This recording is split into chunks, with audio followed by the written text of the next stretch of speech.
Good morning. Thank you for joining me for another 5 good minutes with the Word. I'm Barry Bryson, and we are in the Gospel of Matthew, continuing our study. We're in chapter 23. We're going to be reading verses 23 through 28 today. We're in this series of woes that Jesus delivers to the scribes and Pharisees. I meant to say something about the word hypocrite. It originally had the meaning of a play actor, someone who took the stage to pretend to be a character. It's quite a Western word, as the whole notion of stage acting really is part of the Western tradition, going all the way back to Thespis and the city of Athens.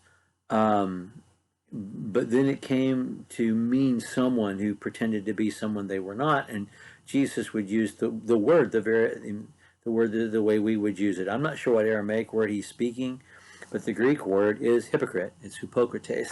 It's the word that we know. It comes from the Greek. So let's read verses 23 through 28.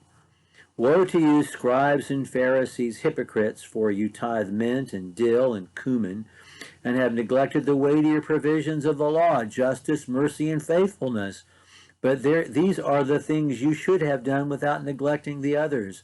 You blind guides who strain out a gnat and swallow a camel.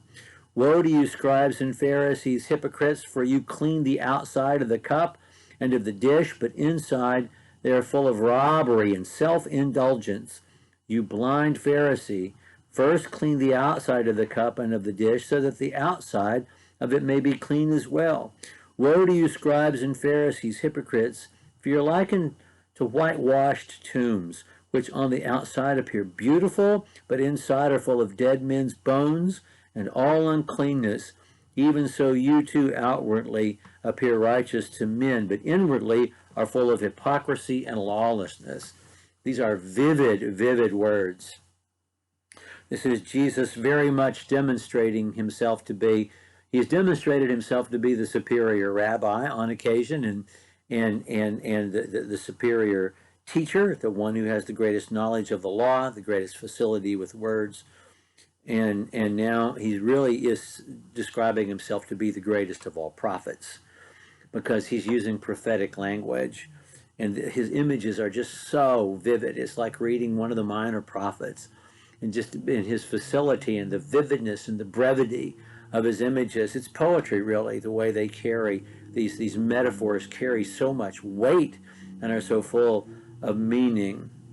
The last time we were together, he was talking about prayers and swearing.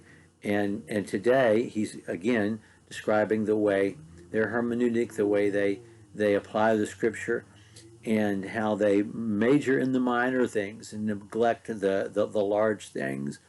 And he's going to be talking about the way they tithe and the way they observe ritual cleanliness. And it's just amazing just how perfect and vivid and to the point and unmistakable his meanings are, choosing the words that he's chosen to use.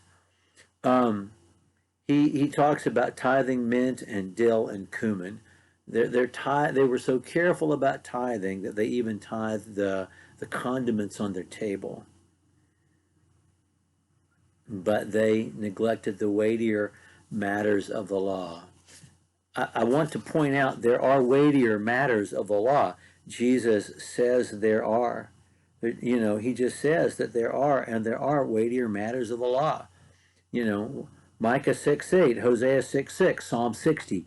God says, I want these first. These are of more importance. I want you to know justice and to walk humbly before your God. I desire mercy and not sacrifice. I would not offer sacrifice if you don't want sacrifice. Otherwise, I would give it. You want, a broken and a contrite heart. That's the sacrifice that you want. The Old Testament has told them over and over again that there are certain things of first importance. And if those aren't right, then tithing, the salt on your table, is absolutely meaningless. Because we are good from the inside out, not from the outside in. And you, he says, are being good from the outside in. And I know it, and God knows it. And these guys know it too. And you know it. So do something about it. And then he talks about the ritual cleansing. We've talked about this before, the way, you know,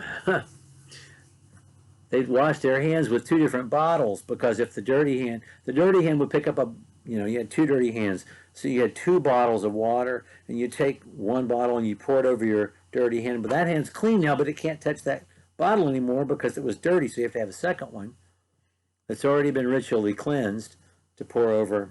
Yeah.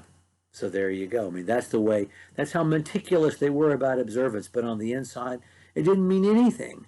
It didn't mean anything.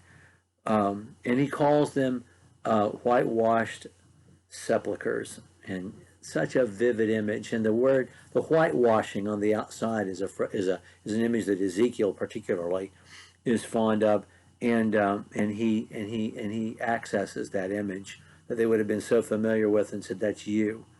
There was nothing more unclean to a Pharisee than a dead human body. Absolutely nothing. And that's what he says. On the inside, you're as unclean as you can possibly be. You have the uncleanness of a rotting corpse. That's who you are on the inside. Okay. Well, thank you for joining me for another 5 good minutes with the Word. We're going to pick up with verse 29 next time, and I think finish up the woes before we get to Jesus weeping for Jerusalem. Thank you for joining me for another 5 good minutes.